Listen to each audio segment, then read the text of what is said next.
All right, guys, this is going to be a absolute pleasure and a blast.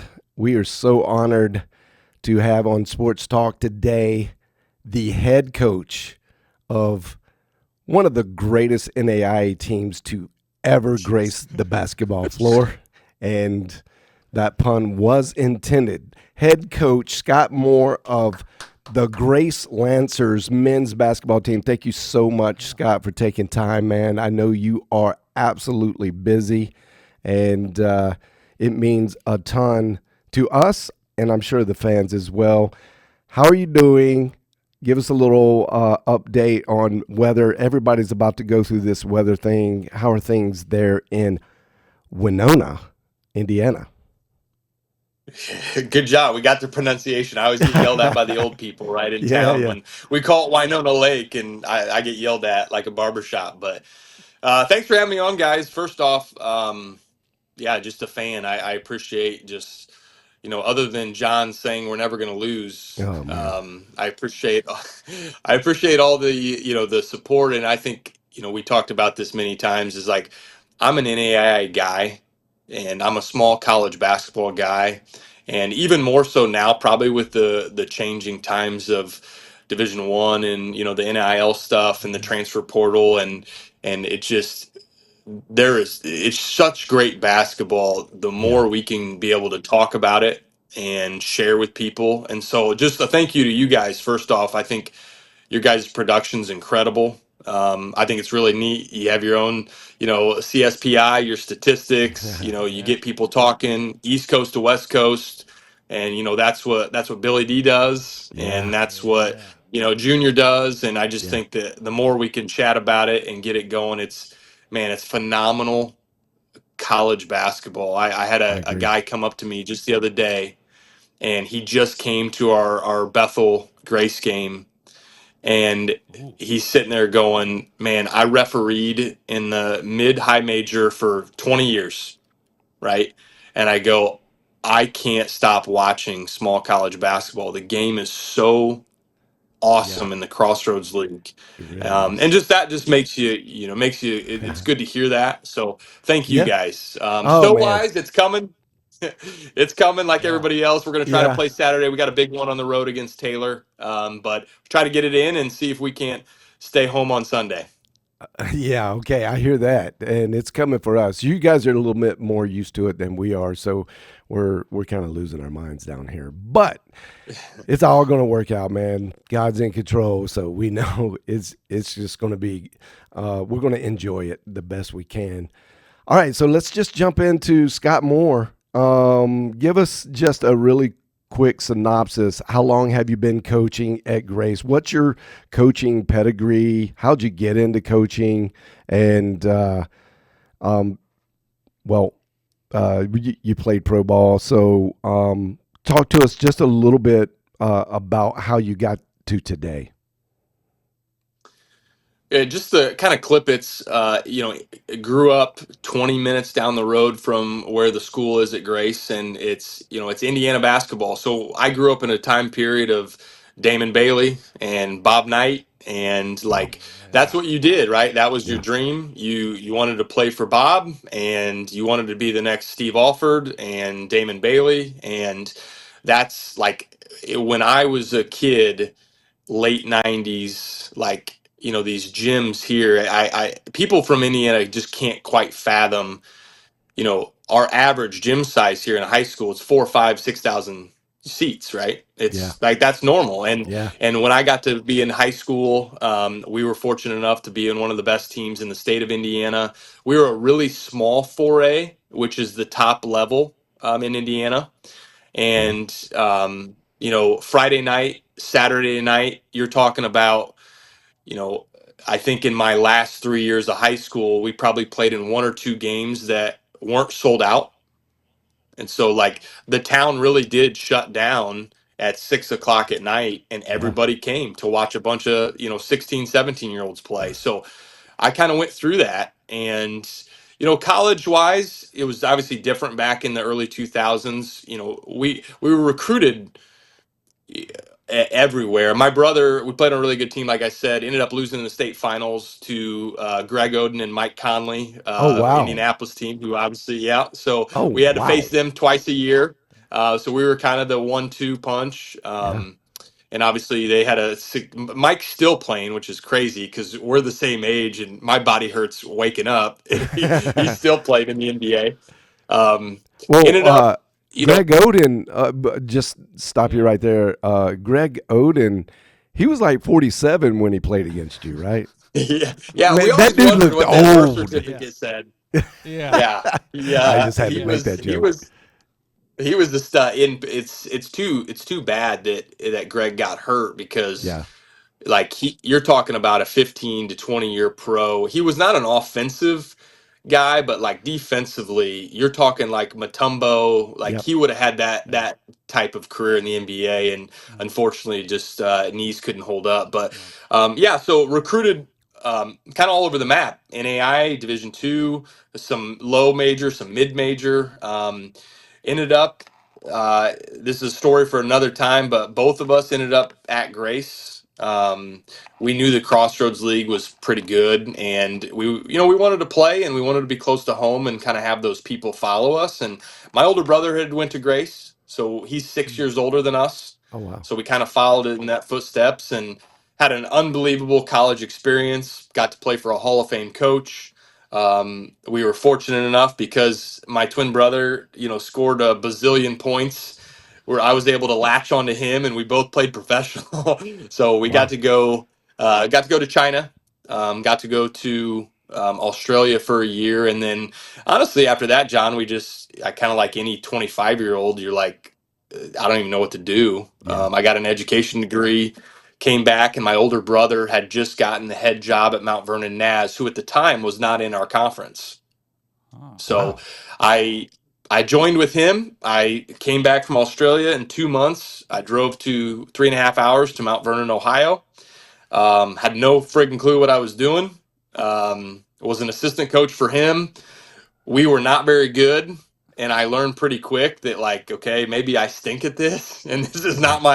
this is not my calling, because I could do it as a player, but Right. to But tell you a Yeah. person and to Right. get them to You don't do know it, yet. it's You yeah. like, don't know yet. Yeah. yeah, what am I doing here? So, God had his hand in all that. I actually ended up getting a phone call after year three from my head coach, who was obviously getting older at Grace, and Coach Kessler had been at the same school for over 40 years, and that Yeah. was, that's what the Crossroads was. It was Mike Lightfoot. It was, Patterson at Taylor was there for 35 plus years. You had John Grimes at Marion, who was there for 30 plus years. Coach K was there. Steve Platt, one of the most famous, Yeah. Yeah. coaches and players, scored over 3,700 points, I think, as a player. Wow. He was at Huntington. So, like, I was able to come back home, join with Coach, and then I was with him for 7 years. And to be honest, guys, actually walked away before I got the job. Um, Coach K was awesome and let me take over a lot of stuff. And I was kind of, I was, early 30s. I was working 60, 70 hours a week. I was doing all this stuff that my coach was fortunate enough to let me do. And we're trying to start a family, and I was getting paid nickels and dimes. And like, it Yeah. really, after 7 years, just kind of wore on me. So I walked in my coach's office in a December, and just said, I've been praying about it, but I think I've decided this is going to be my last season. And, Coach K, being who he was, he gets up, doesn't say a word. He leaves the room, and I'm sitting in his office alone. And I'm like, what just happened? Like, okay, so I'm done. Like, this is it. Yeah. This is my last. I went home that night, told my wife, hey, I'm going to have to start figuring out some sales stuff or some other things. I get a text message the next day from our athletic director. Says clear your lunch plans. So I'm thinking to myself, okay, he's going to try to talk me into staying, talk me into something, right? Yeah. And we go to Ruby Tuesdays here in town. I remember it like it was yesterday. Sits down and goes, okay, Oh, bro, are you kidding Oh. me? I bet his The battery battery died. died on the phone. No. What a time to cut Oh my that. goodness. Oh, that is too funny. That, So invested in the moment. yeah, and that's then too funny. the Guys, battery. Bro, I got a phone what call. happened? I got a phone call. Ah, You couldn't have timed that any better. Absolutely. Like that was Uh, we've got to sorry. keep that. Yeah, No, we're yeah, keeping it. that, Oh, yes. that was so amazing. That was amazing. All right, One all of my right, all right. players just started calling me, so it just knocked me Yeah. off. So Yeah, yeah. anyway, Okay. Yeah. So my what does he say? AD literally says, "Hey, in February, we're gonna have a press conference. We're gonna announce coach's retirement, and we're gonna name you the next head coach at Grace." And I'm literally sitting there going, "Wait, what? Huh? Yeah. Like, what are you talking about?" So I called my Yeah. wife. I was like, "Hey, they just gave me the job." She's like, "I thought we were getting out of this." I'm like, "Yes, so did I." So again, that was how I became the head coach at Wow. Grace College. How about And that? so yeah, What going into year was year that? 7, guys. That was 2019. So my first Okay. year was going into COVID. I was about to say, um, what a time. Wowzers. so how about this? My first year, we get picked 8th in the league, and as they should have. What? Who am I? Like, I've done nothing. They all know me because I've been around forever. But we end up uh, making a huge run. We get to the national tournament. We're one of the last games on day 2 in the national tournament. Right when we got into our locker room, canceled, COVID. Wow. It was that year. So, Oh, yep. And then next year, obviously, we were fortunate enough. We played all of our games. We had a really good season, but again, it was weird because no fans, right? You're Yeah. sitting 6 feet away from me. It was stupid. Yeah, it was. Um, yeah. and then after that, And it we was kind smaller of, that year. yeah, Yeah. it was a weird year. I don't honestly Yeah. I don't even remember much of it, but Yeah. so I Actually, honestly kind of feel like. let me Go ahead, ask John. you, since you're right there, now that you can look back on it, was that maybe actually a more of a blessing than I know it was just absolutely weird, but kind of gave you this buffer of, oh, I would imagine, of not a ton of pressure. There's a lot of other just junk going on, and nobody cared about records. Nobody thought anything. Yeah, Now there was a lot of bizarre stuff that I think even still happens, like how many years a kid can play and all that kind of stuff. yeah. But do you think maybe that was a good little ramp in with where the pressure got maybe lower per se? Yeah, I'm going to be honest. I never felt, people always ask me the question, what was it like taking over for a legend? And I never felt that pressure just because I Okay. always felt like one of Coach's guys. And I Yeah. always felt like, look, the foundation of what we do here is going to be the same. It's just going to look newer just because I'm Hmm. 40 years younger than Coach. Yeah. And so I do think outside of the program, I think that there's some truth to that, John. I think that anyone who sees a young kid coming in and taking over for a legend in a good program in the Crossroads League, I think all those years we were all trying to just tread water ourselves. So nobody cared and nobody was looking, at other teams anyway. And here we were kind of maybe in a way silently just building up Yeah. something of our own. And so it probably did have something to do with that. Yeah. Yeah. That's really interesting, man. That wow. And here you are, five seasons under your belt. You're in your sixth season. Am I thinking This is about that seventh, right? year 7. Yep. Seven? Seven. Year Okay. 7. All right. Good deal. And you've had some tremendous success, um, maybe even enviable success from a coach's perspective. I'm one of those, just little throw in here. I can kind of relate a little bit to your story, but in a opposite way. I was one of those players, and I went and played overseas as well. And then I came back. What am I going to do? And Mhm. I got into a little high school, and it did not take long for me to realize not for me. And High school coaching, not like administrative. yeah, Yeah. I'm sorry, Coaching. yeah, Yep. coaching, and man, coaching is one of the hardest things. I just it you can say it all day long. People will not really be able to understand the gravity of what how stressful being a coach is, and it's not a job for the weak at all. I mean, we're trained as players to be warriors, especially the times that we probably came up through, and it's a different warrior mentality to be a coach. So hats off. I always just I try to throw that in there and help people understand when a guy makes a decision to go be a coach, it it's not what you see on the screen or in that moment, because that is a very microcosm of what happens in that whole year, his whole life. So thanks for being dedicated. It's kind of the same way I feel about military. Thanks for your service. I get it. You put a lot on the line.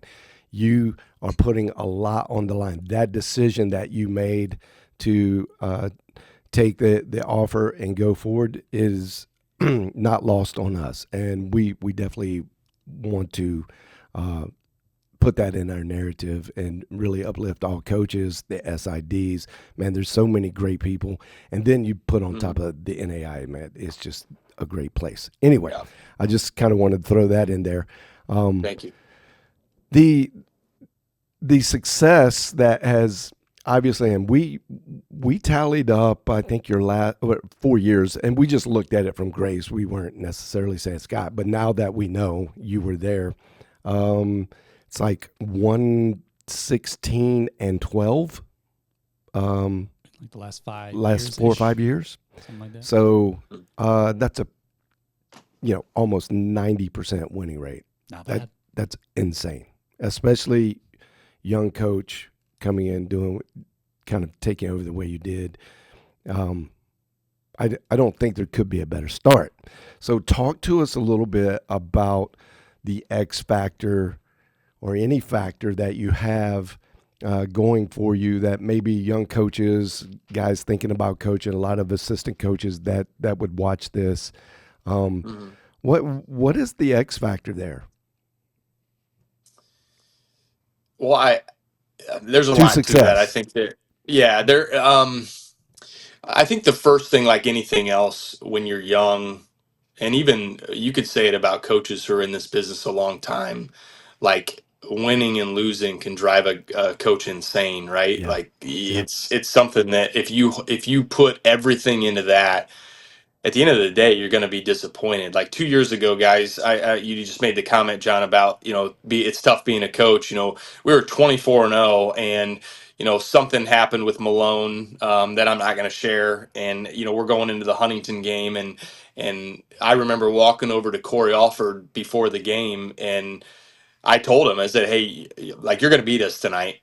Like, I can already tell, like, the practice was different that week. Malone was going through something, and, they punched us in the mouth. Yeah. And he's going through the handshake line, and he goes, dude, what? And I'm like, I told you. Like, Yeah. and then it's funny because after that, I'm at church the next day, and you get these people come up to you like, hey, man, like, are you guys okay? Is everything, like, are you all right? Like, what happened? And I'm like, yeah, they're 18. Like, that's what Yeah. happened. Yeah. Like, Yeah. Right. literally, like, and I'm sitting there, I'm going home. I'm like, hey, wait a minute, we're 24-1, are averaging beating people by 28 in the Yeah. league, Yeah. Yeah. Yeah. right? Yeah. And Right. people are like, dude, is everything okay? And it's like, so I think as the course has gone on, one thing that I've changed, like, I tell my players this, I tell my coaches this, man, if you make this game about winning, and if you make this game about just your performance, like, at some point basketball is going to let you down, Yeah. because it's hard to win, It and is. it's Yeah. hard to win every game. And, like, I think that's what I've done a better job of is, someone the other day was doing numbers, and they always text me this stuff, and it's cool, and but it doesn't fire me up like probably some people. It's like, you realize in the last, I think they said 5 years, there's only one team in the country that has more wins than Grace, and it's Houston Cougars, Oh wow. like, of Yeah. all Right. Yeah. divisions. Yeah. Yeah. Yeah. Right. And I'm like, wow, that's pretty impressive. What are there, like, 1,200 Very. Yeah. teams? And it's like, Yeah. and I think they were expecting something more out of me. Like, oh, that's neat, but, like, literally, like, if we lose Saturday, like, it ain't gonna matter. Yeah. Yeah. So I try not to make it about that, John. I try to, I try really hard to focus on um, like what are we going to do today, and if we can win today, I really do believe those things will take care of itself. I think the recipe for us, what it's been is early on in my coaching career, I threw out the window what everybody else thought about players. Okay. Rankings, this kid, that kid, didn't care at Yeah. all.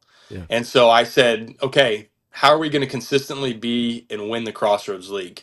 Well, if we try to do it exactly like Indiana Wesleyan, they're going to be better at it than we are. If Yeah. we try to do what Bethel does, they are going to be better at we are. So what is our thing? So it's not a secret. Like if you look, we're huge, right? Yeah. We are It's people true. say they want interchangeable. We are the most interchangeable basketball team in the country at any level. We Yeah. are 6'5" to 6'9". Yeah. All of our guys shoot, pass, and dribble. All of our guys got a guard. All of our guys got to know our stuff. We try to get high IQ kids, and honestly, I try to get is if we have a local kid that's good, I try to get them. Like Mm-hmm. I think that's a big deal too for us. Is I don't want a kid 30 minutes away going to Bethel and me having to see him 2 times a year. We Yeah. got to get those kids. Yeah. So I started throwing that out. We kind of created our own little algorithm, I guess you guys like to talk about, like Yep. what do we value? And so let's go out. We know what our system is. We know what we like. Let's stick to our guns here. Yeah. And um, for us, like I know there's a ton of really good 5'9" point guards in the country. You're never gonna find one at Grace. Yeah. Like you're just not. Our point guard now is a freshman. He's 6'6". Yeah. And just does that mean that we won't have a guy that's 6 feet tall? No, Carter Stoltz was the last 4 years for us was just a dynamite.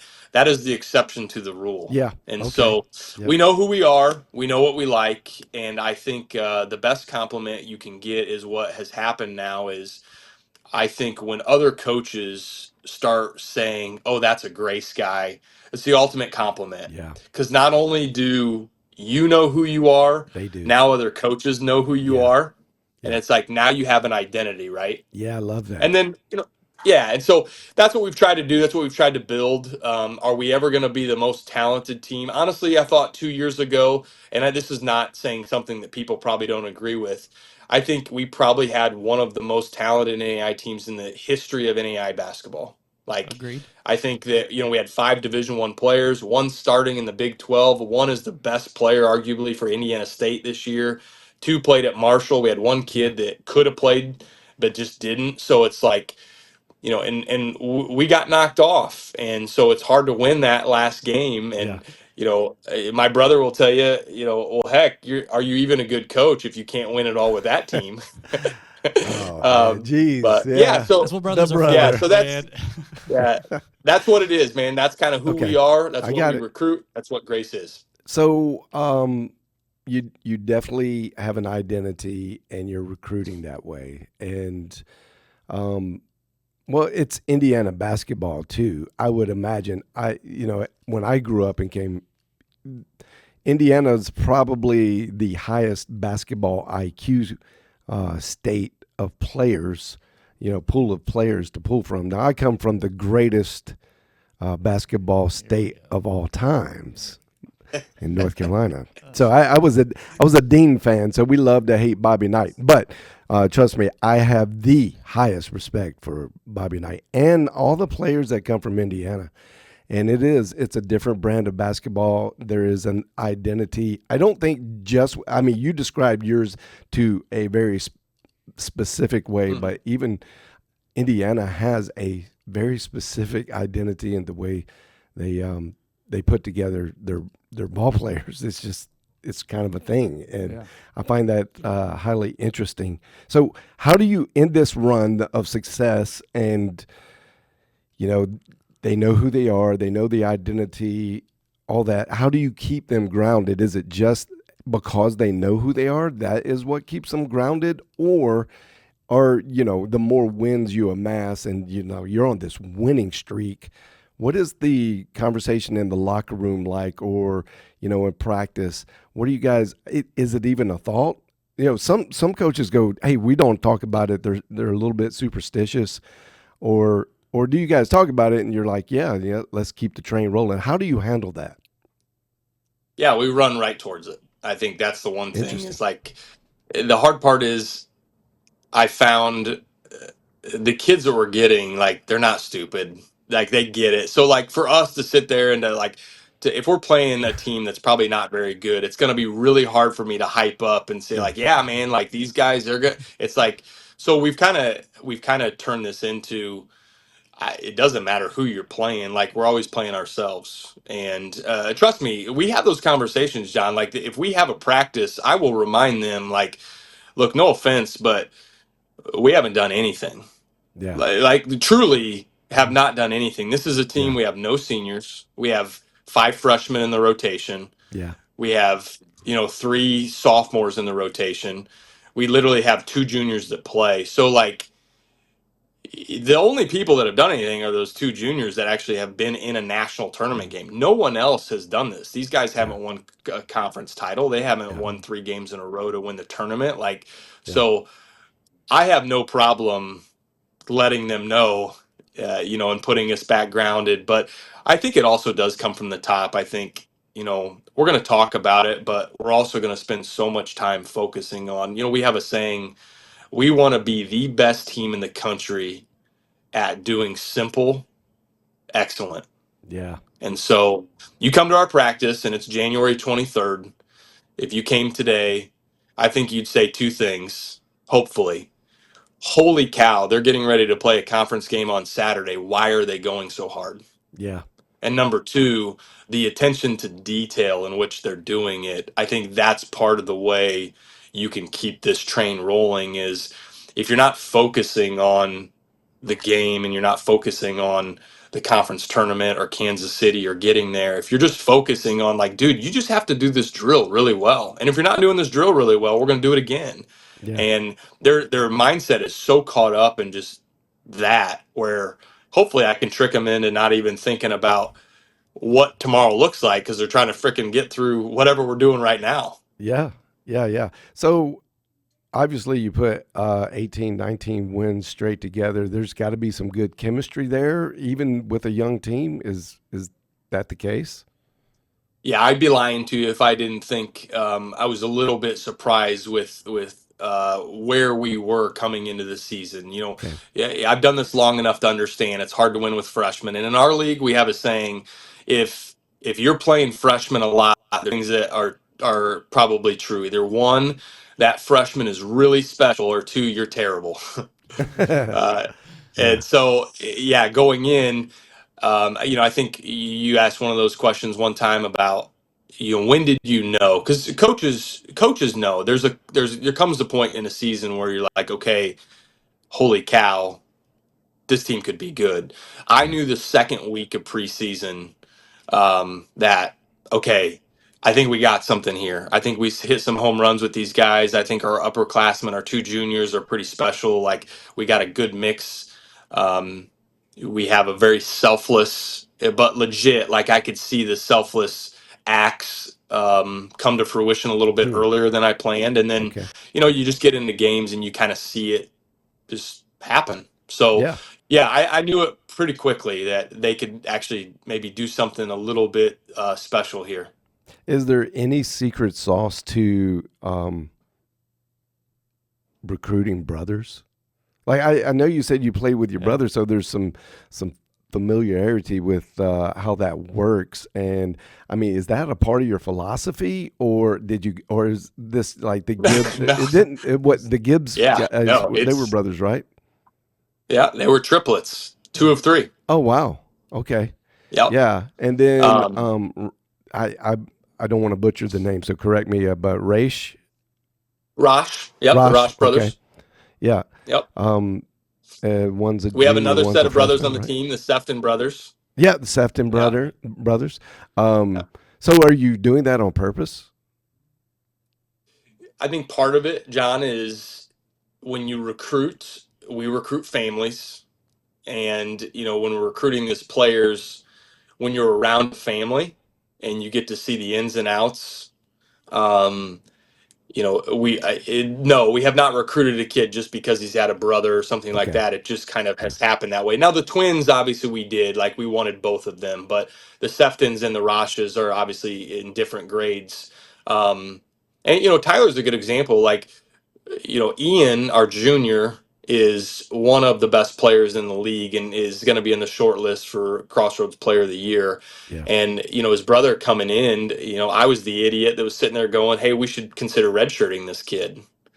And bigs take Wow. a little longer, right? Yeah. And Yeah. Yeah. and again, early in the season, you're like, "Oh, wait a minute, like, what am I talking about? Like, he's going Yeah. to play." And he comes off a game against Bethel and he's got 27 and 11 in 22 minutes and Yeah. 4 blocks, right? So you're like, "Oh, that worked out." Worked out very well. But Yeah, it did. it's Man, more he's very recruiting the efficient families. too. Very 17 efficient. minutes and 10, a little over 10 points a game. For a freshman, that's Mhm. pretty dang efficient. Yeah, it's pretty good. Amazing. So yeah, not by design. Okay. It's just happened that way, but it's making us look good. That's for sure. Yeah, for sure. And, I kind of teased a question I would ask you um, in one of the last episodes ago. And it might be unfair. You don't have to answer this, but I think the inquiring minds want to know. Um, 2 years ago, I agree with you. Probably the best team, NAI team, to grace the floor. How is this team that? No, no. Okay, Um, not yet. in different ways. Yeah, And I'll be completely transparent with you. Like, unfortunately, and yeah, let's be real. Like, we lost to a great team. yeah, I'm as big a Drew Stutz fan as there is. I think, yeah, again, if I were Freed Hardman, I'd do whatever I could to keep that dude, because yeah, you talk about, again, an identity, right? Freed has an identity, and go figure. You show up, and guess who the top two teams people are talking about again? yeah, It's like, oh, there's Drew again in our way. And yeah, so Ian Scott, who's obviously at Indiana State, gets busted up, right away in that game. And I do take a lot of blame for this. It's a lot of it is on me, but just we've been so healthy. We had our rotation down. We had kind of what we liked, and Ian was definitely that guy who, when we put him in, we got better. And so yeah, that's why we kind of had him as a sixth man, even though he was a first team All American and National Player of the Year contender. It's like, oh, when E goes out, here comes Ian. We change how we play. We're harder to guard at some situations because we spread the floor better. And he gets popped in the nose, and man, we can't get it to stop bleeding. oh yeah, And and he's out the whole first half and then the start of the second half. So now Malone's playing more minutes than we probably want him to. And it just, again, not excuses. I always told our guys, if we're going to get beat, someone's going to have to beat us. And that night, Freet beat us. yeah, And so, you're going out of that, and it's like, okay, gosh, I don't know if even today, the way COVID was back then and the way the money thing, I don't even know if we could ever put together a team like that, as far as that much talent at once. But I also think this too, like, I don't think Chris, is able to get Anthony Roy on his team again. yeah. Like, I Well, don't know Over if at Langston. Yeah. Masters has got Caleb Lowry, right? yeah, So, like, I do think the level of talent, although it's still super high, I think the individual players across the board from East Coast to West Coast are not going to be quite as high. yeah, Um, I mean, guys, we have a guy that's starting in the Big 12. Like, come on. yeah, I yeah. feel like we're good recruiters, but we ain't gonna be that good. Like, So these that's guys are throwing money now. So real interesting. I'm glad you said what you said because I did have some other thoughts, but uh, that specifically, it's very interesting, and I don't have a ton of legacy history in NAI understanding it, but this short little sample window that we have post COVID, your career, what you've done at Grace, and then what we've seen across the NAI landscape. Mhm. You guys, okay, let me put it like this. most of the time, and we're down here in the Sooner area, so this is a very Mhm. popular thing that happens with teams. They bring in D1 transfers. They bring them in. They go recruit them. They find them. They Yep. bring them in and try to get them to adapt. A lot of times that doesn't Mhm. work. Well, with Chris Wright, like he's such a power coach, power personality. He can make that, and he Mhm. made that happen with Roy. And Roy wasn't the only D1 transfer on that team. He had No. five. So it doesn't work most of the time. But here's what I found interesting: that you don't go get, as far as I can tell, you don't go get transfers to come in. You make D1 players and they leave you and then go play. And you just gave a list just a few minutes ago of all the guys, Colorado, Indiana State, Marshall, and maybe some others that we don't know about. But I haven't seen that storyline actually appear on anyone else's RSS feed per se. Yeah. Um, Mm. Grace makes D1 players. That's just something I noticed, and I think that could be like part of, I don't want to say the secret of your success because there's so many things that go into that, but I find it fascinating that It's an that is what's anomaly. happening. Do you see that? Yeah, I mean, our kids get better, and I have two great associate head coaches. It's awesome that I get to keep with them.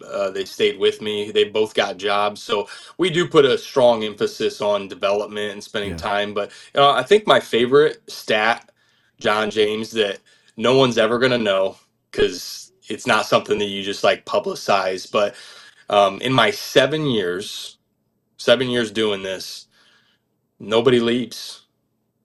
Yeah. Like That no, people well, don't that's what I'm transfer. talking about. There's a culture there It's that I think your players, the way you recruit them, you get them in, they're bought into the culture.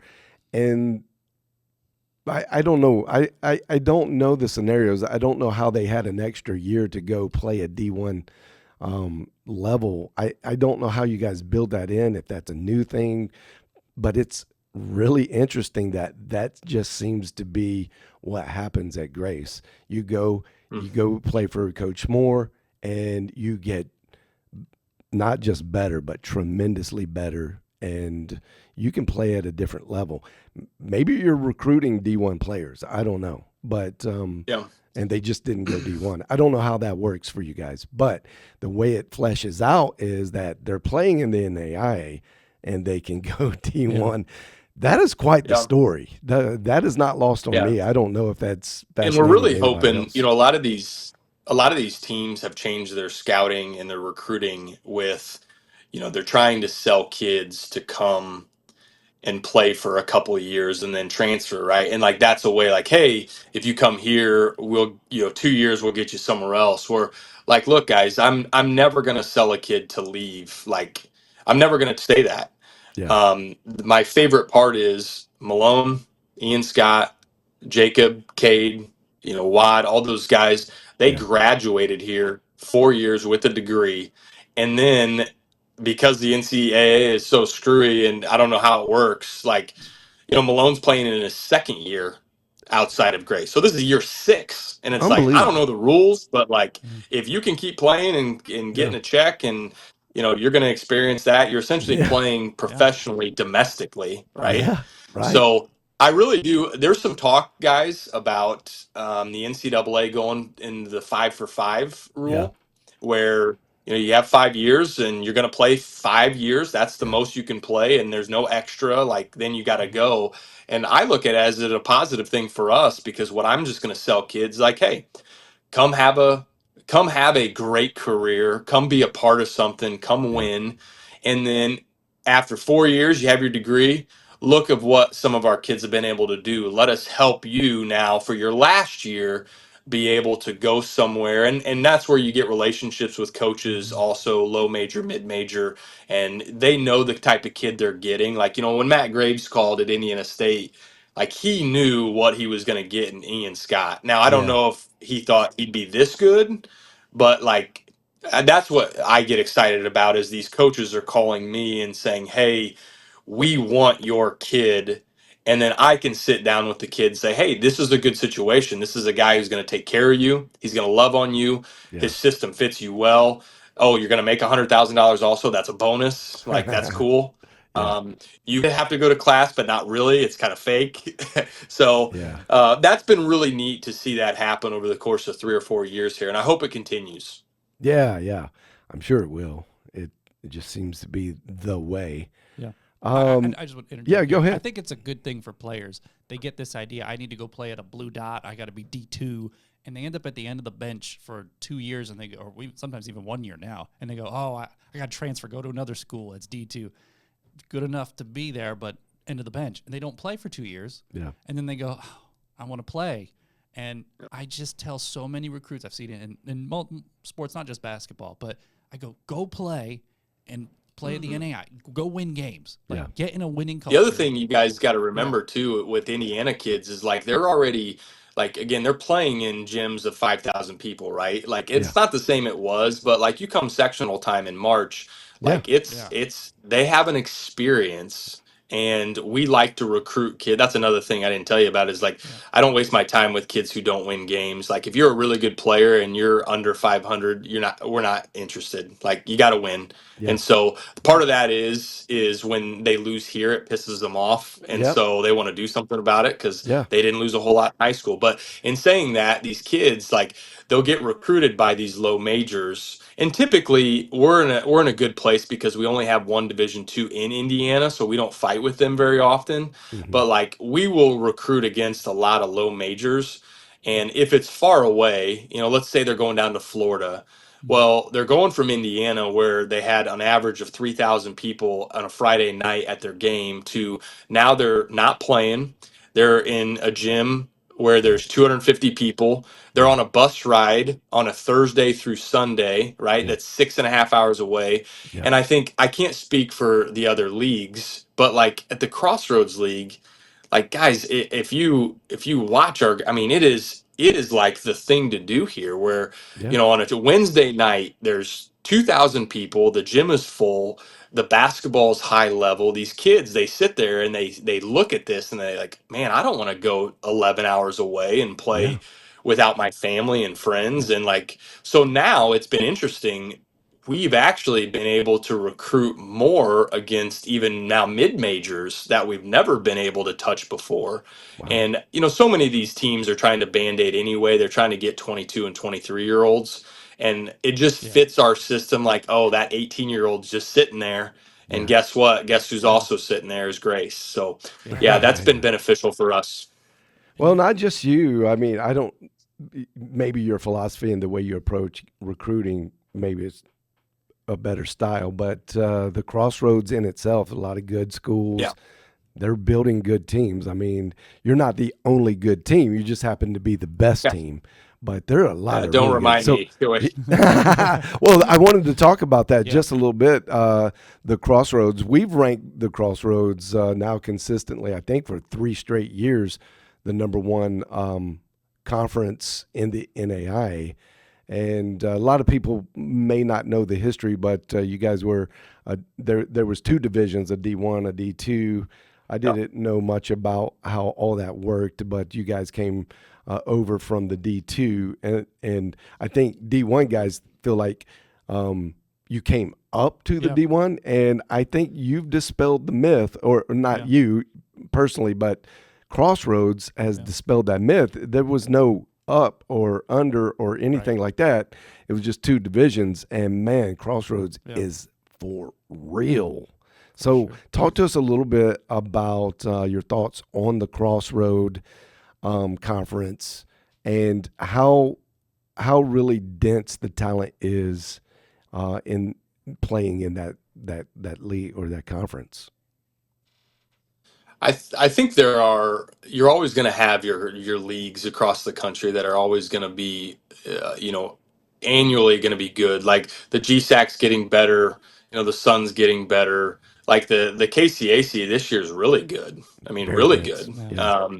The Mid South is a powerhouse, and so Yeah, I don't get in too much about, hey, are we the best league? Are we not the best league? I just know that the difference I think that the Crossroads League provides, like it's not just top heavy.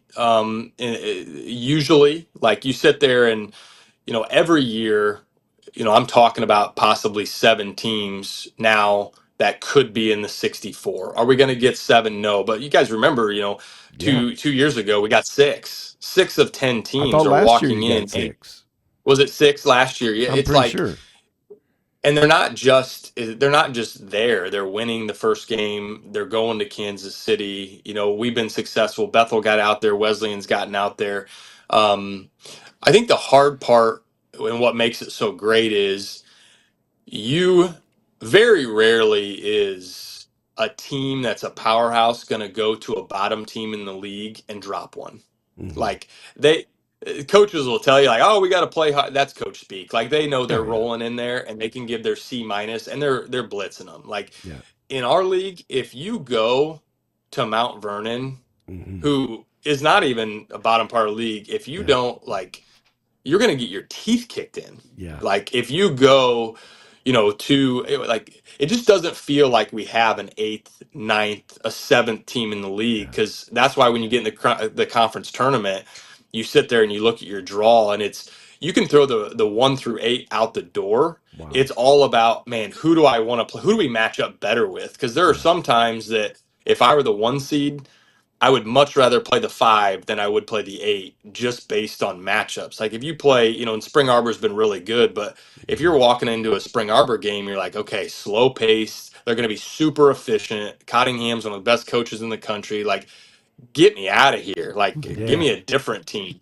The problem is there's just not enough teams that you want to pick instead. So, Yeah. Yeah. um, it does. I will say you this: the one benefit it does is it does make you be a better coach because if you're not getting better, man, you're going to slide. Like you Yeah. are going to slide, and all these teams they can get transfers if they need to. Wesleyan can get transfers, Huntington can get transfers, but like the other thing is, you're just not going to see like Huntington got a new coach, right? And Yeah. he's got really good players leave with Corey and they got picked eighth in the league. Well, guess what? They're sitting there and they probably have 5 of the best wins of any team in the league, you know? And you're like, well, that's kind of they could finish legitimately. They could finish 6th or 7th in the league. Who wants to play Huntington in the first round of a national tournament? Like, good luck. Yeah. So, Mm-mm. yeah, I never bash other leagues. I know there's really good teams, but most of the time there's good teams at the top and Yeah. then the bottom you're just like, okay, like it is what it is. But Yeah. for Yeah. No, us, man, I can appreciate that. And I can appreciate your position in the NAI in the conference. You're just you're not just another coach. You've risen the ranks and you were one of the decision makers. So I mean, and feel free. I don't want to. We do what we do. We're media, right? We're trying to create buzz and stuff, but we're also not Mhm. trying to create contention either.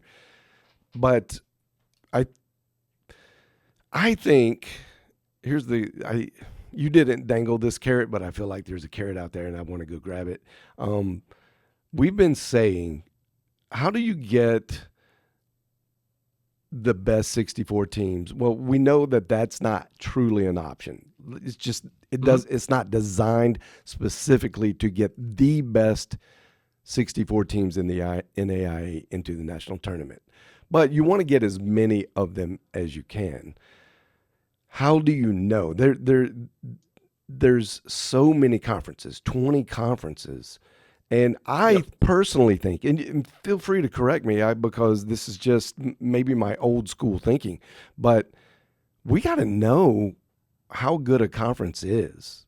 Like we can't Mhm. just ignore the chasm. I'm gonna just pick the obvious, okay, low hanging fruit, but the Crossroads League and the Continental, right? We can't ignore that. Mhm. There's a huge chasm of talent, ability, and just it. You guys have a lot of, and I get it. You're not trying. You're not. I'm saying it. You're not. Um, Crossroads is the best, Mid South's the best, whatever. But I do think we have to have a good grip. When I say we, I'm actually talking about the NAIA selection committee. Yeah. Which I'm not. There is no we in that because I'm not a part of that. But we are instigators in trying to get that part of it better because we think it would be more healthy to have less of a good old boy club and more of just a fantastic approach as to how how NAI decides who should go in. And that's where we kind of create a little bit of controversy for ourselves. That's fine.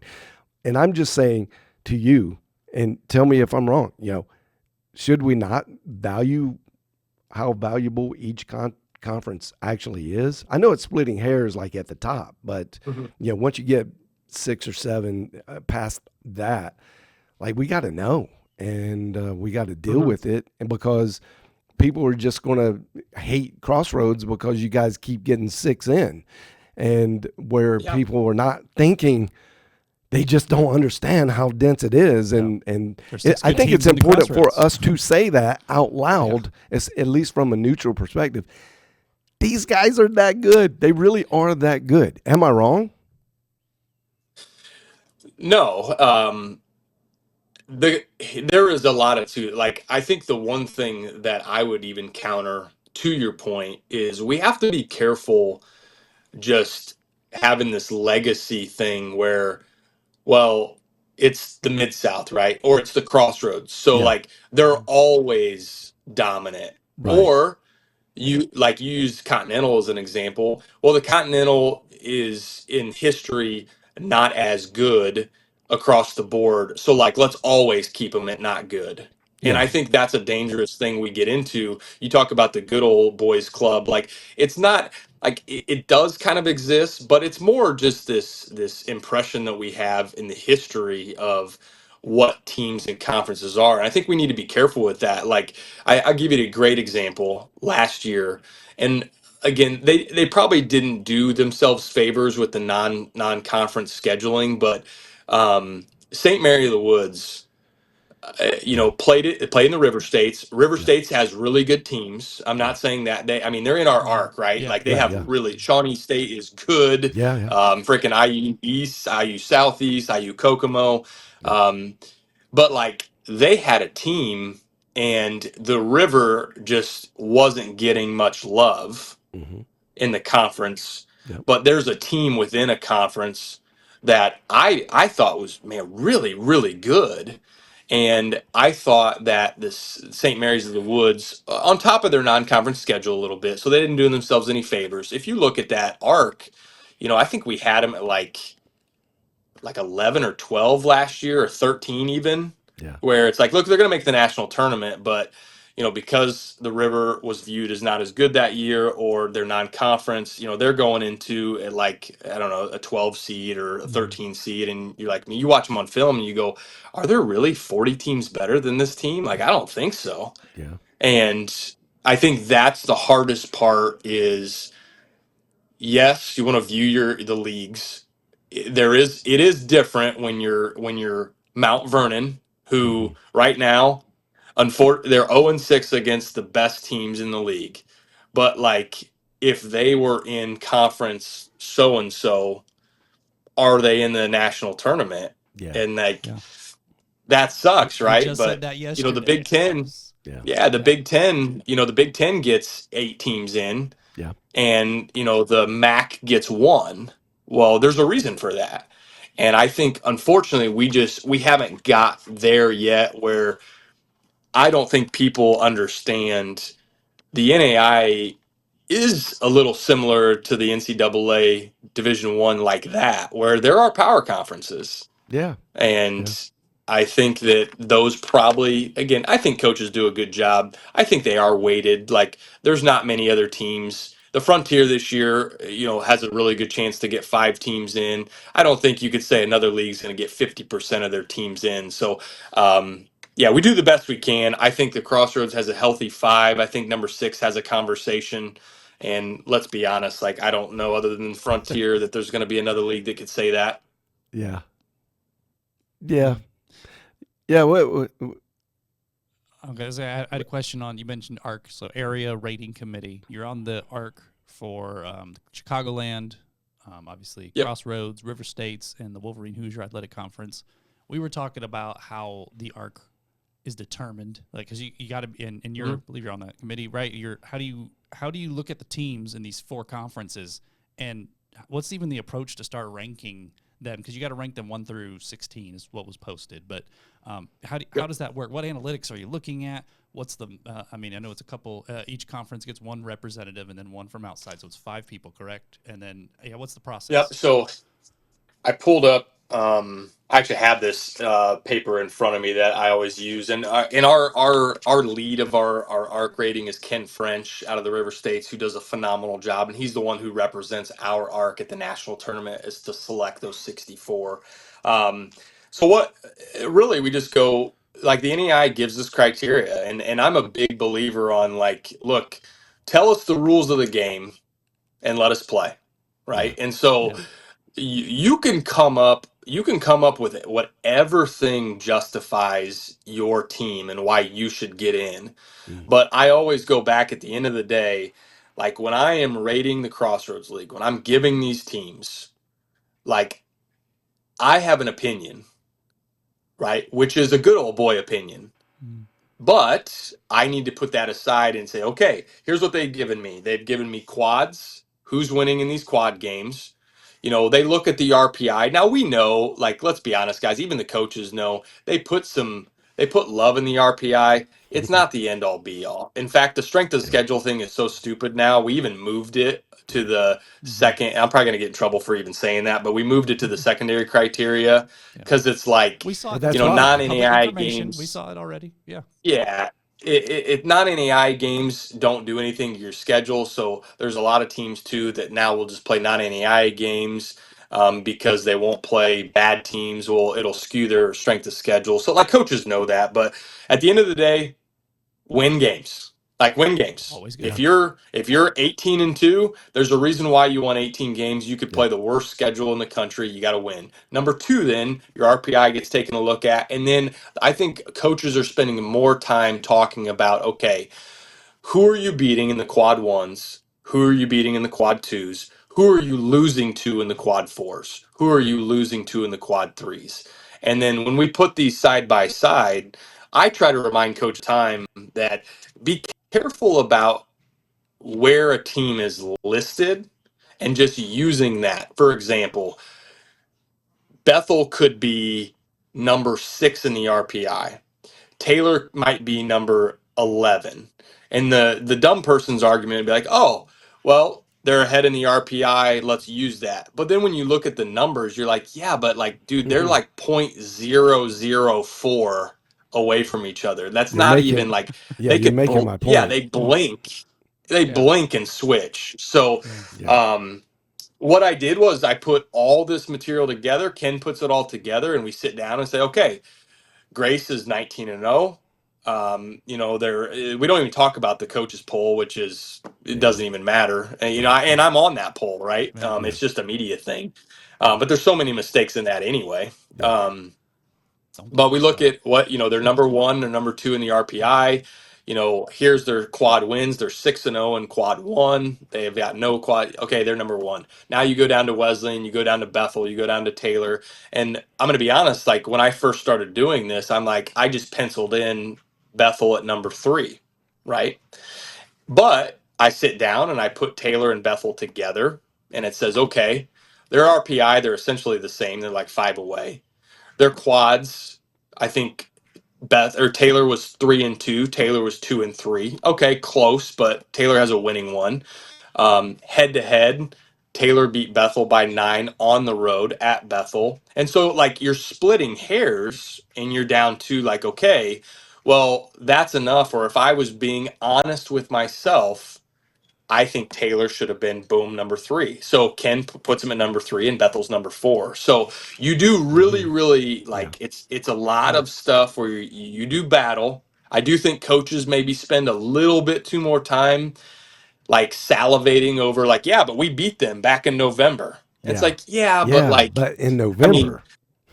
Yeah, So like Life beat Freed, and I think right. Life Yeah. is a really good team, and I mean, Coach is awesome, but They're like, not what we thought my they were guess going to be. is, yeah, my guess is Life probably doesn't want to see Freed in the national tournament, right? Never. Like, and I'll be honest, John, I listened to you talk like, ACU should be lower, this and that, and to be fair, and I know analytics will tell a story, but the eye test does come into play as well, and Fair. I'll tell you this: if I'm in a national tournament.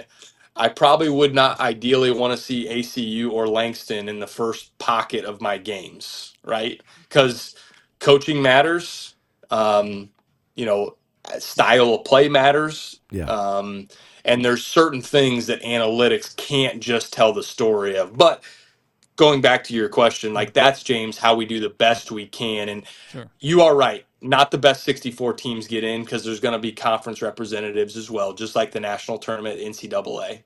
Yeah. However, I think we are getting better at the criteria to help us do the best we can Yeah. to try to nail it. And I think it's getting Okay. better if you see that year to year. Yeah. Yeah. Two Go ahead. two quick follow ups. One, if a team is in their arc, are you allowed to use, first question, are you allowed to use the eyeball test when assembling your arc, or is it like strictly analytics, right? Like you can inject some Oh, eyeball well, test he in there, gave right? the Yeah. example. Right. I'm making Yeah. sure that it is like, well, rules, right? Like you can go, hey, we saw them play. We watched this team. I know you use Yeah. the West, but even in yours, you I, can use I that, think right? the eyeball test, James, comes into consideration when you're getting like the first one matters because you want to be in that. Like, don't let Yeah. people fool you. Like the first arc matters. You want to be in there, right? Okay. Sure. Um, but at the very end, I think things that we've changed. One, when we finish our arc on the last day, you need to get the teams where you want. There's no more jumping teams. Like Hmm. we've had that before where it's like we get into this tournament and these calls and all of a sudden you see, Yeah. wait a minute, how did number 11 go in and number 9 I was isn't? just about That to ask you, is that cannot happen anymore. is that allowed to happen though? Is it like in the rules you can't let? I think they're going against it. I think they're putting strict rules on like, hey, you got to get this Okay. figured out because you Yeah. can't be like juggling Right. at the last meeting, and that needed to change because that's happened in the past. But the eyeball test does come into play, I think, once you get it set, and if it's splitting hairs, man, like Sure. Sure. there is some human element to this, right? You'd be foolish to say there wasn't. Yeah. And that's, yeah, I was curious if it's like, no, we strictly work off RPI and the analytics and Yeah. this, and we just kind of put it together. But no, there is a little bit of expertise in following and watching Yes. teams. And then, yes, it sounds like you answered my next question, which was if a team is, say, 8th in their arc and they can't get in if number 7 does not get in, right? They can't just jump, oh, let's get this one down lower. That's getting tightened Yeah, up. I'm Yeah. fairly certain that that's gonna change, and if it needs Yeah. to, like it Yeah. Yeah. needs I to. agree. Yeah, like there's no Yeah. reason you should be shuffling on the last meeting. The coaches, the Yeah. reason why guys the arc is better than the poll is because we're part of a committee that's in together juggling this. The poll is Hmm. you turn in your own opinion, right? There's no oversight that's checking. Like that's Right. why Ken is so good for us at Yeah. Oakland City. He makes Yeah. his That's smart. list and then we talk about it and then we're literally sitting there going like Indiana Tech, for example. Tech is a really good basketball team. And I was texting with Ted and Ted had all the argument in the world to be in the top four. But even I said, hey, if we're being honest, if we put your numbers right next to Bethel and right next to Taylor, and I'm as big a Ted Albert fan as there is with Indiana Tech, I said, hey, I believe those two should be ahead of you right now. And Ted's response, you're exactly right. Like, I don't know how I could justify right now Right. us being ahead of Bethel when all the criteria the NAI is giving us is accurate. And Hmm. that's what we're trying to go off of. Yeah. So, No.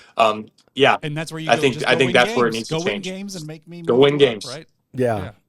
And I want to take just a second Yeah. to say, is yeah, we're on a platform. We're trying to be a voice. We want to be positive, but we're doing what we do, right? So I I definitely don't want coaches, raters, the NAIA to feel like, hey, we don't think, at least from like a media perspective, outside looking in, that we don't think you guys aren't doing the best you can. That like when we criticize and we say it's all in hopes that we can find a better way. Sometimes that neutral outside opinion is allowed to think more freely outside of the box. I get that. And I think it's important that we at least say things. And I've talked to other guys that are not coaches, Raiders, or whatever, that are kind of trying to be media for small college, NAIA specifically, and they feel the same way. Sometimes they have not felt the freedom to say it out loud. I don't know. Maybe we just don't care enough or to look stupid, but that's just kind of our thing. And keep we in mind want too, people to guys, disagree. I want to know the reasoning more than anything. I want to know your logic. You really did a great articulation of how you guys looked at your arc, who you're talking to, how you're figuring it out. I think now just you saying that really does help solidify there's no doubt that you guys aren't doing the best. So I do think it's a new day, and there's a lot of younger coaches like yourself that have a lot of success, that when you speak, it means something, but it's very meaningful when you can have a logic process about how you're doing it. And therefore, there are other coaches that it's very important for them to hear you say that. Not just us as fans or media or whatever, but it's very, I think, internally, so that they do know that you are trying. And the Good Old Boys Club is not what it used to be. And I don't think there's no way to ever get rid of Good Old Boys. And I'm not advocating that you should. I do think there is importance in some legacy.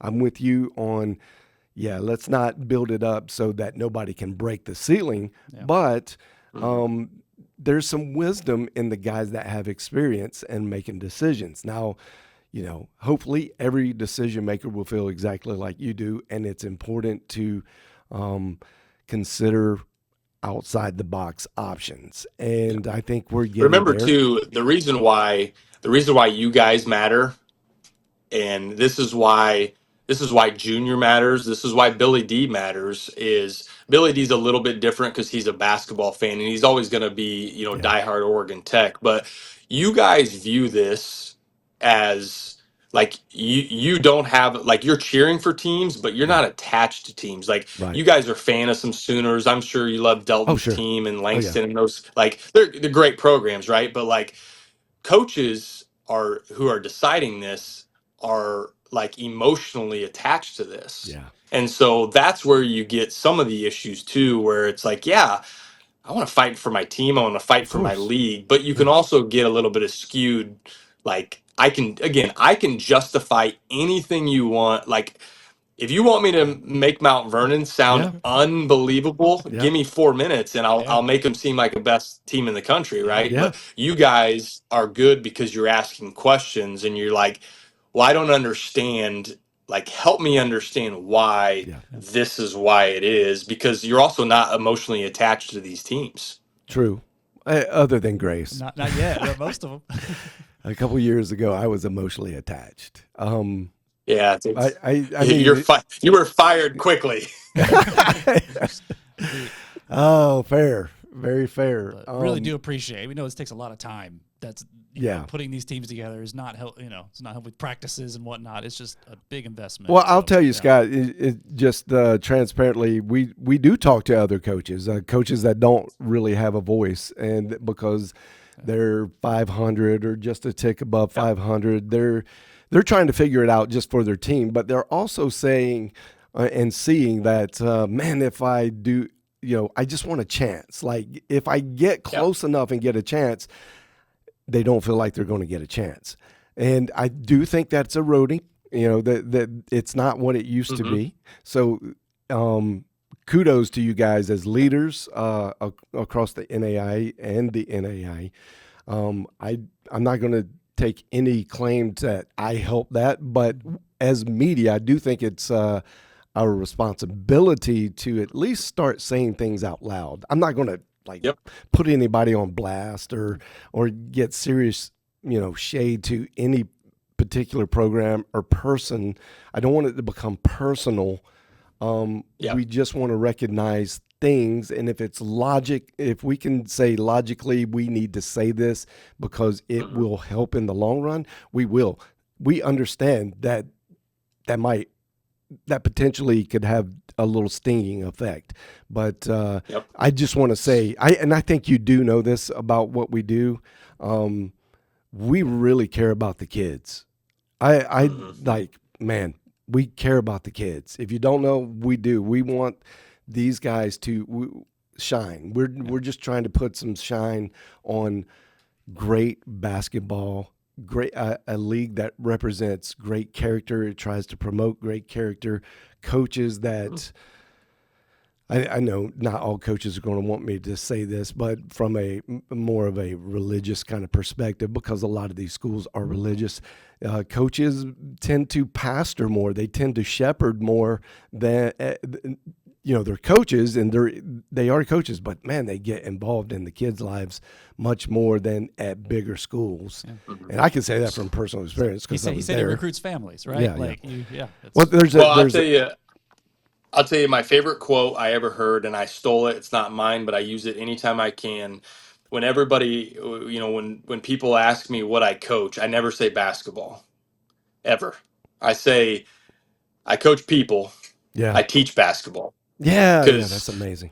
You know what I mean? Like, and that's what I think a lot of these coaches across the country at our level are doing is you're right. They are shepherding, whether they're religious school or not. Like you're sitting here and you're putting on hats where if you're not trying, like, again, if this is not for them, like, what are we doing? Yeah. Like, get out exactly. of it. Like, exactly. Right. Look, I'm not going to have a statue. We could win as many games, as many national tournaments, but when my time is come and gone, I'm going to be remembered by how I made somebody feel, not for what I did. Yeah. And I think a lot of these guys across the country, I mean, some of my favorite people are NAIA basketball coaches, man, because they feel the same way. Yeah, I think I feel the way as passionately as I do because I had two just phenomenal coaches in my life that really, during those formidable years of not just playing basketball, but like, hey, this is life, and you gotta prepare for life.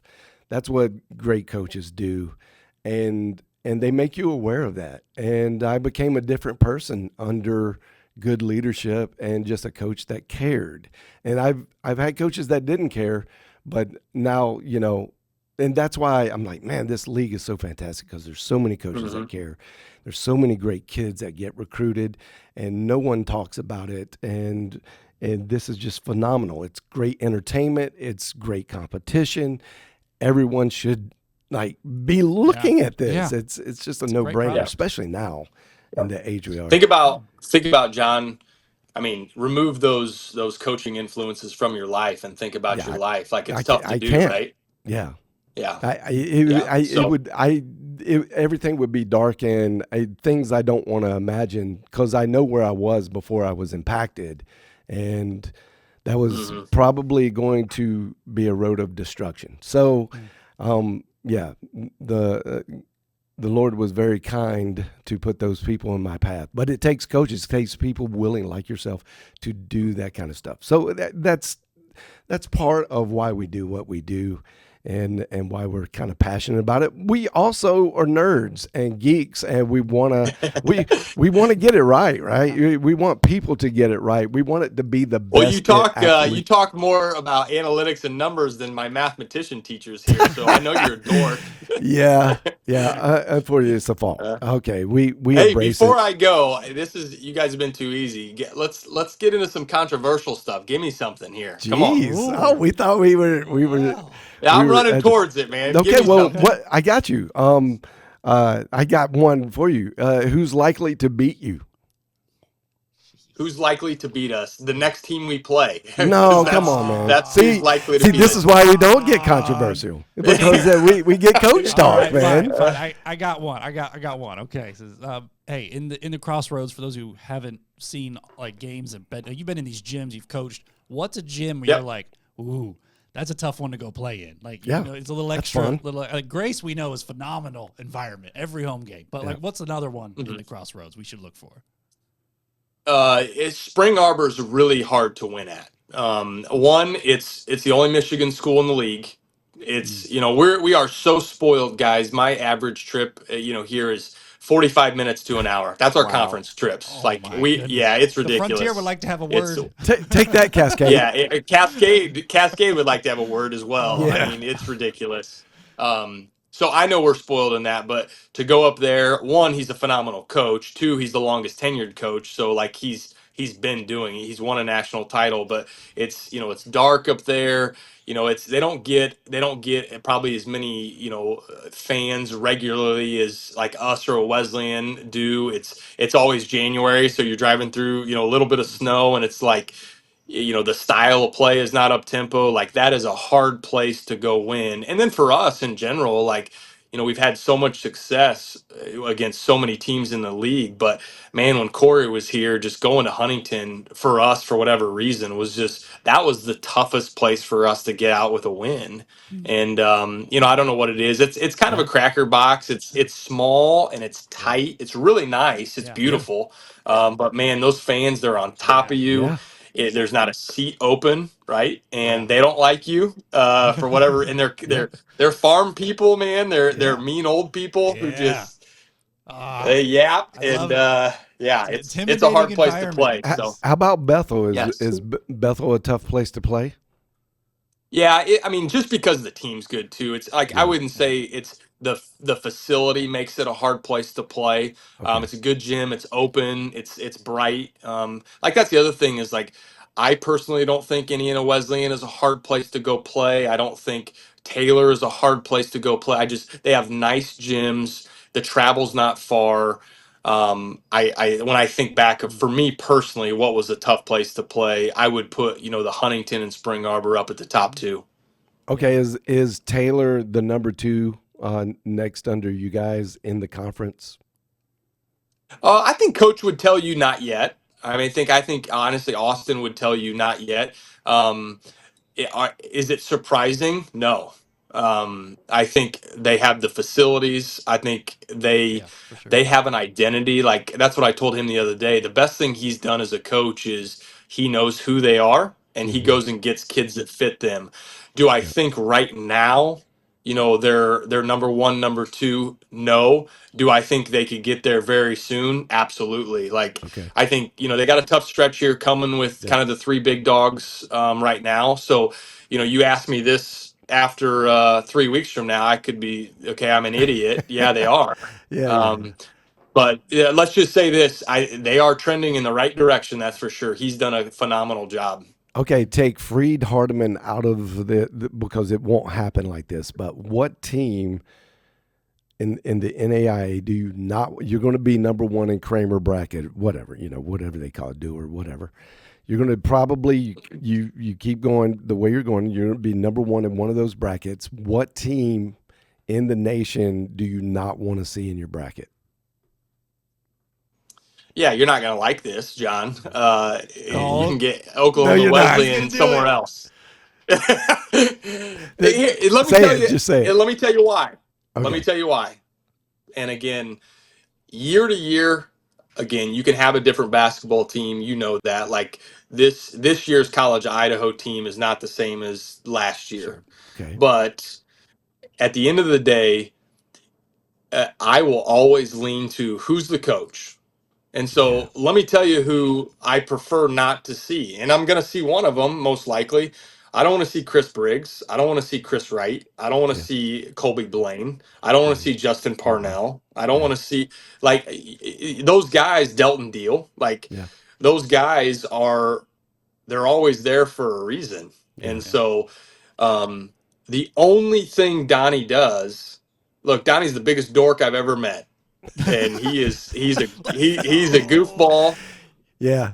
and, You know, and I yeah, you know seriously, we're Oklahoma very Wesleyan, tight. by the I way, just for Yeah. those, Oklahoma yes, Wesleyan I coach. love him to Awesome. death, man. And Yeah. when you talk about like when you talk about faith, like that's Yeah. one thing we are on the same team about. Yeah. Me and Yeah. him are both. He's obviously a little bit more outspoken and Yeah, of course. Yeah. verbalizing I mean, that's his thing. about it, Yeah. um, but yeah, like dude, he's won 80+% of his games, and like defensively, they are really good. I think they shoot it a little bit better than they have in the past couple of years. Where Yeah. before you're like, yeah, they're not going to make a run next year because they can't score. Like, Yeah. and you got to be able to score a little bit in the national tournament, right? You got to Yeah. hit Right. some shots because you're not Yeah. making threes at municipal. Yeah. And here they go. They just charge right into the final game. And it's like, well, is it surprising? Well, not when you read the names Donnie Bostwick. It's Yeah. not. Yeah. And It's not. same What with he does. Jeff Rudder. And Yep. yeah, so that's the one thing I look at is I'm okay with playing really good teams. I'd prefer to put really good coaches somewhere else. Yeah, I get that, Interesting. man. But that's good. That's good, fun kind of Yeah. little conversation. We Yeah. obviously know that you guys are competitors, all of you, and you're going to play whoever gets put in front of you, with Yep. without regret. With hey, this is we accept the challenge. Yep. But yeah, it's going to be interesting. This is Shreveport got upset last night. To me, a shocker. I know we've given Kyle a little bit of a hard time lately, but they've kind of earned their high ranking. They've got the numbers. They got analytic numbers. This is where I go. I think my argument gets strong. We got to define a quantitative number to conferences. You can't compare Red River to the top 7 conferences. You just can't, and not this year especially. But can you compare Shreveport, maybe Alexandria? Maybe, but they don't get a week in, week out look. So I think that there's an argument there, at least for me, that we'll just kind of like I'm tight with Delton.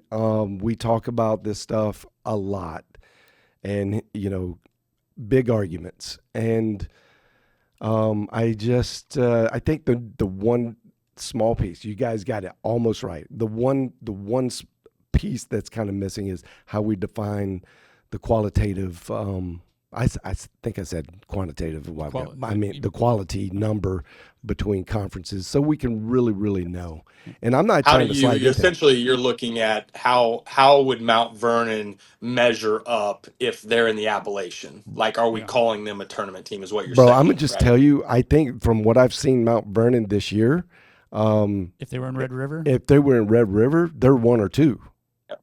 and like I don't have a hard time even getting them to 1, to be honest with you. So don't be fooled by the record, right? Because yeah, and that's what I'm saying. Like, good grief. But Just to give you an example, we were up 30 with like 6 minutes to go, and they cut it to 7. Yeah. That's how good Mount Vernon can No, that's be. kind of when Like, we figured, like, we were like, oh wow, okay, yeah. yeah. These we He's a thought they good were coach, good. man. He's done a good job. And I will say this: someone texted me the other day and said, "Hey, give me the best big or the best guard or both that you guys have Yeah. played this year." And my answer for the guard was actually Mount Vernon's guard. I think Isaiah Brown is a kid that doesn't get talked enough about. He's about a 6'4", 6'5" wing who he's a little unconventional, like Ian Rosh is for us. He doesn't shoot a ton of threes. He's pretty downhill. Man, the dude is pretty freaking good. Like he was a problem against us. We're gonna have to figure out because he's one of the better players I think that Rone's had in quite a while. So I got a question for both of you. John, Yeah. James, you can say this. John, you're not allowed to. Okay. James, you're allowed to say grace. John is not. Okay. But I want to know. Give me 2 teams you would not be surprised if these 2 teams took home a red banner. This season, I mean, Grace is certainly not a surprise. I mean, I want to say Freed Hardy, but that feels like an easy pick. Let me think a second. Okay, let's do this. Let's remove Grace and Freed out of it. Yeah, right. Take the top 4 out. Like who we think the top 4 are. Yeah. Yeah, who's the dark horse? I think Southeastern is scary. I this know year. you- I you're- know. you're I've big been on there. that. The analytics look good. They just had a big win. They're the one that could come out of nowhere to the championship game, and that might feel like Well, James, you're gonna overhyping love this because the Lancers are going to Southeastern next season, so you're gonna love that. it. Ooh. That'll be huge. Wow. That'll be huge. Hey, they're growing Wow. that program Yeah. as we speak. That's gonna be a I great think they're game. just getting better and better. I don't want to say this out loud because it's going to feel, it like this will feel homer. I don't think most people know our connection, but man, I think Nelson's got a shot. I know you guys went down to San Antonio and put a beat down on them. This team's so different. It's so different now. So, I'm trying not to be biased, but and I get to see a lot of them. But Micah Clark's the real deal. Jesse Iweezy, oh my! Like if you guys have not seen him play lately, he's found it. Like he's found his thing, and he's found where he fits, and he's just performing every night. And then the little point guard, the Traylon Green. Oh my goodness! Like Leading there's the nobody country in faster. assists. He's leading country in assists Yeah. per game right now, I believe. So And steals. Oh, he's up in the steals. So Yeah. those guys are very, very dangerous. I would say, and the fact that you put I Delton, was about to say, coach. he's a good chess factor. player. Yeah. So them. If you accuse me of being biased and go somewhere else, And you can't do Grace. So yeah, you- no, I mean, I like what Southeastern's doing. I think it's pretty low hanging fruit this year. I think it's you, Freed, Donnie, Oklahoma Wesleyan. I'll say Oklahoma Wesleyan's here ready to be drafted. Well, I consider them top four. Yeah. So I suppose being in the championship game does kind of put you. in the top yeah, four. I don't think it's going to get too sideways this year. I don't know that you're going to see Evangel. I put a chip on Evangel's shoulder 2 years ago, and man, they made Yeah, a you run. did. And hey, I tell you what, played him. You played him. we played him in the Elite Eight, Scary. and you guys already know. I told Capel, thank goodness you're coaching and not playing, because as good as you are a coach, you were a better player. Yeah. Both of Well, you guys his brother were was studs, but- sick. Yeah. Oh man, good. and I tell you what, Bert, this is no joke. Been doing this for 17 years. That was the hardest team that we've ever had to guard. Their stuff was so dialed in and so good. Yeah. I mean, I felt like I was playing catch up for 40 minutes. And Yeah. Wow. we obviously, our talent ended up winning out there, but holy smokes, I took a deep breath after that one. That was a game. They scared Donnie this week. That's for Yeah. sure. Yeah. Yeah, they were close. Yep. I don't. It's hard to say. I mean, man, I want ACU. I want Arizona Christian to actually do it because I think they're talent loaded. I love Drew Goodline, and man, Yeah, I'm glad I don't have to play against them I three was times gonna yeah, a I year now. bet, You're man. glad. The Goodline brothers, man. They Get out they of were here. Go fun to to the watch. G-Stack, buddy. Yeah, right. Yeah. So Um, you guys are on the Southeastern train over Ave and Kaiser, huh? I am. But I can't say that out loud because that I have alma mater status with them. So I've been tracking them, and we put it on our Yeah. X account. Like, we've been tracking them this January. They've just numerically been there, and we're like, man, no one's talking about them. They're not getting love in the coaches poll, and then they get Yeah, the big win. they and need you're to like, get. hey, That's the one thing they need to get in the coaches poll. That's one that will change, I think, this round, because I do they've done too. enough now where you're like, okay, this is a legit basketball team. You guys know Hudson, Indiana Wesleyan guy, oh, their coach. Yeah. that. Oh, wow. Yeah, he was So an more assistant, connections. like a GA, an assistant for Indiana Wesleyan, and has just done a phenomenal job. Obviously, Lubbers was there, and they had it rolling there, and Yeah. it's a place you could win, man. Yeah, it is a place you could win. I think there's the ground is very fertile down there. I did not know that's where he was from, so that makes a lot of sense. Man, IWU, just everybody, Indiana is going to make good things happen. All right, give me Northwestern. What's the Northwestern talk? Well, according to John, Northwestern has 3 great players and 2. So that's I don't know if you heard my argument for Yeah. the triple threat. Well, I yeah. gave it to he Northwestern split with it. 2 Cow's players. beat. He goes, you got 2 names. Let's just give Man, half those player guys to are each. crazy. Yeah. Those guys are Crazy. absolutely crazy, and they work so Crazy. hard. The rest of the team actually works really hard. Yeah. So them Morningside, I think the obvious favorites from GPAC. I, you know, I love it when it's entertaining, and those guys are entertaining. I think you guys are actually very entertaining. Yep. So yeah, Northwestern. Okay, are they? Sorry, I don't know how we are on time, but Northwestern in the tournament, are they scary because they've got like 2 guys that can go score 35 apiece, or do you like is that even? Yeah. calculated? So the answer to all that is if you have, do you have the best player on the floor? And a lot of times, guys are going to have, I'm not sure they wouldn't have the best player on the floor.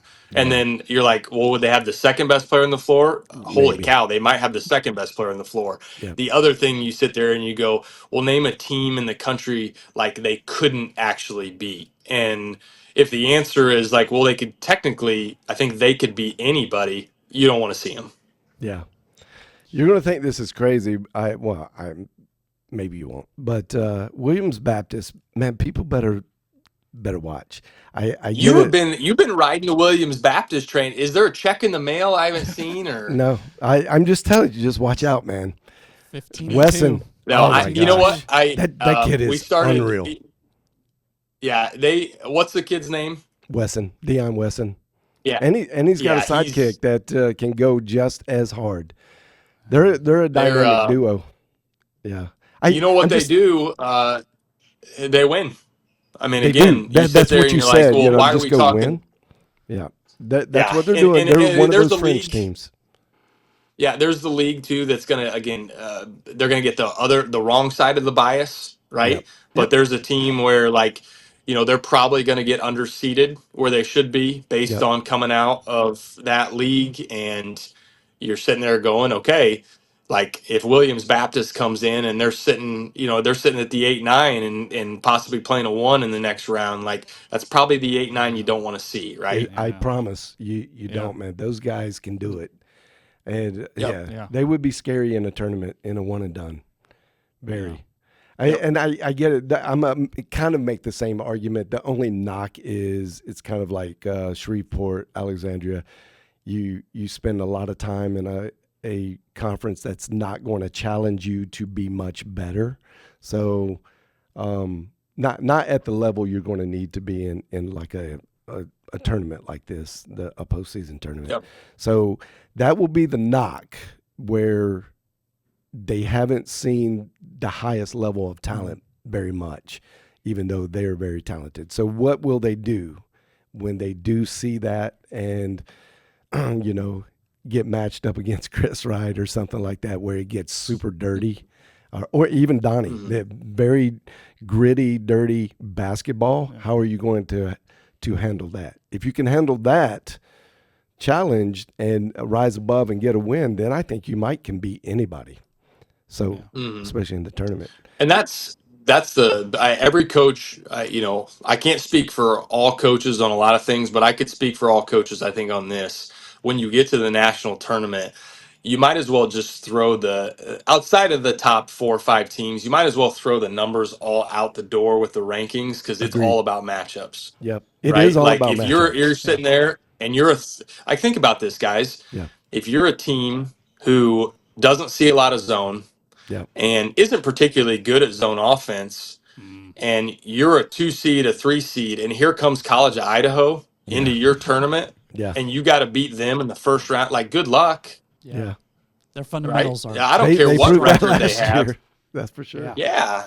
Yeah. So Yeah, that's man. the Morningside matchups you're kind of teams, talking about is, yep. Yeah. If, and I think that's you ask about like what makes the Crossroads League different.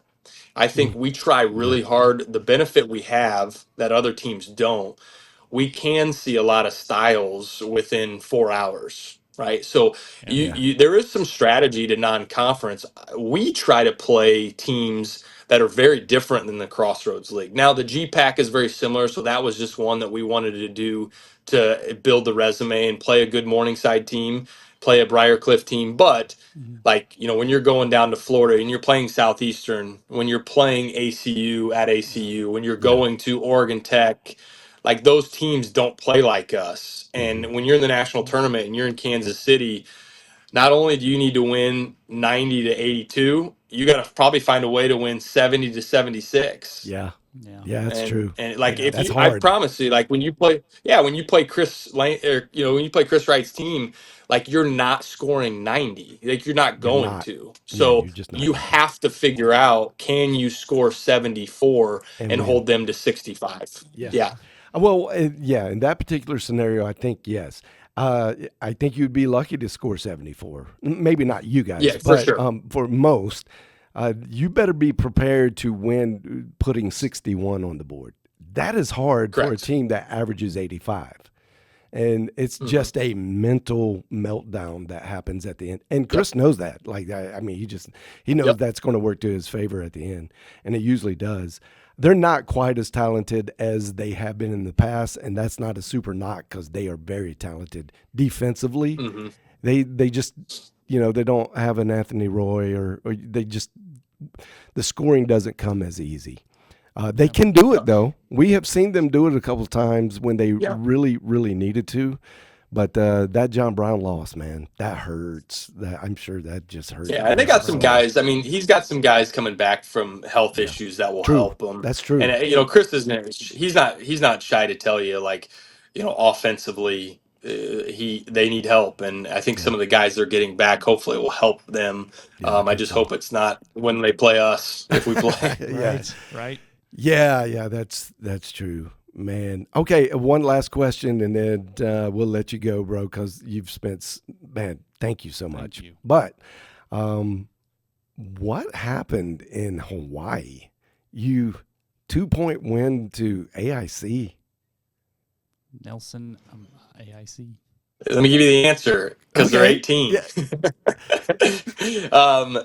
Well, first off, when we made the schedule, and that was something we didn't get to choose our opponent. They obviously, you're going to Hawaii, you're trying to figure out who you can play, and I tried to help put some teams together, so we were able to play Midland, another GPAC team, and when Nelson came along, I'm looking at their team and I'm going, you guys, I was telling my assistants, this may sound crazy, but don't be surprised if this team is one of the better teams that we play in non-conference. They're coming off, a 30-4 season where they won the NCCA Division One. Obviously, it's not the teams that we're going to play night in and night out. But Yeah. again, you've heard me say this, like winning's winning, and when you win 30 games and you hold a trophy up, like you are good. So Yeah. getting out there, got to meet the coach. He's really young. He's got an older guy that helps him, and it was one of those where I really felt it was the only time this year that I felt we looked like freshmen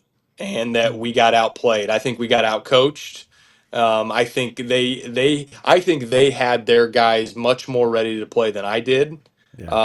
I told our guys that, and again, very rarely does that happen anymore. In year 7 doing this, but Yeah. I don't think I took them lightly. I just think that look, we're in Hawaii. Yeah. We're trying Of to course. do a day Yeah. by day thing. We just beat a good Midland team, like pretty good at the end there. We're Yeah. turning around, and now I think they jumped on us. It's the only team that I think Morningside may had us down early in the first half, and then we made a big run. But I think it's one of the only teams that we were down at half. We're down Yeah. 8, Yeah. and you're like, okay, let's see how good we are. And we did get up. We got up 11 there with about 2 minutes to go, and then there was kind of some funky stuff that happened that was like, wait a minute, what? But I was super proud because at that point, and even up to now, we have not been in a situation where we've had to be in this game. Yeah. And anytime you can learn a lesson and win, it's Yeah. a blessing. Because Yeah. It I don't care is. what coach, Yeah. whoever says this is lying. ain't nobody want to lose and learn a lesson. Like they're lying to you. That's so Yeah. bogus. Like I hopefully am as humble as they come. I don't want to lose and learn a lesson. Yeah, of course not. So we're walking in that locker room, and I was pretty pumped because it was silent, like dead silent. Yeah. And we just won. We had a defensive stop to finish the game to win by 2, and you're walking in and it's crickets. And I'm Yeah. like, okay, this is good. Like they know we just got our butt kicked, and even though we won the game, we're not too happy right now. But I also don't want to take credit, guys. They're pretty good. Like Yeah. they're better than what I think people think. And just look at the Arizona Christian game where it's like I'm watching that game going, holy smokes, Yeah. like They they're can in do this it. game. And like at ACU, like you don't get out of there just anyone with a win. Like that playing in the tent is hard, man. Yeah. Yeah. Um, Yeah. so yeah, it's you could chalk that one up to Coach Moore getting his butt kicked by the other guy. Yeah. I'll give you, I don't think anybody really knows this. Maybe you talked to the coach about it, but they're one of the few teams that scholarship all their players. Maybe Yep. you do, but most NAIA teams don't do that. And they have a little bit Yeah. of a luxury. Oh, They're just not they in had the, some dudes. yeah, no, Trust they me, I got knew. dudes. Like Yeah. watching them pregame, you look down at us. You're probably like, wait, who's the number 1 team in the nation? Is it? Yeah, Yeah, right, right. Is it right. this team? Yeah, I know, Yeah, man. they It is- look the part more than we do. Yeah, well, and they've beaten teams. I mean, like real teams. Mesa. very good. Yeah, AC. Anyway, man, it's been an absolute pleasure, an honor. Scott Moore, head coach of the Grace Lancers. Thank you so much, man. Thank you. We really appreciate your time. I appreciate it, guys. Keep doing what you're doing because it's really good. And I think that again, anytime we can get eyeballs and just again, you're It's promoting the kids, you're promoting the Yeah. programs, and I appreciate it. John, just don't pick Grace ever. James, you can do what you want. Hey, And okay. hopefully we'll see you guys in Yesterday I Kansas put City. you at 2. Yesterday Yeah, I he put did. you at He 2, did. Okay. and he slapped me for Okay. it. He did. And I'm like, Yeah. okay, Push. I want all that vibe to go to Freed right now. I'll let Drew know that hey, there's this cuckoo guy out west that's just like all Freed Hardman. They're never gonna lose. Yeah. That's so funny. So I'll let Drew know. Yeah, dude. He's our Thanks, pick. guys. All right, bro. Have a good one. Appreciate it. Yeah.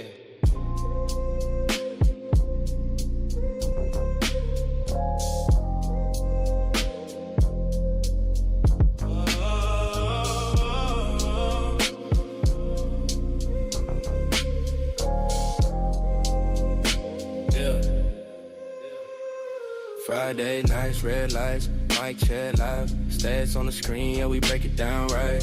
From buzzer beaters to the last second call. If it's champion sports, then we cover it all. Johnny C in the chair with the vision and flow. Build us from the ground, now the whole league knows. Analysts are sharp, no fluff, just facts. When the score goes final, we're running it back. This is champion sports, turn it up, let it play. Johnny C in the legs, yeah, we run the whole game. Hot takes, cold truth, every angle dissected. When the boys speak, it's officially wrecking. From the first tip off to the final selection. If you want the real talk, listen to the CSN. Yeah. Execution, cutting through the noise with precision. Every word is hard, no wasted diction. Just get heated, but the facts stay clean. Two voices, one standard, best show on the scene. No gimmick, just knowledge and grind. If you missed the story, we'll rewind the time.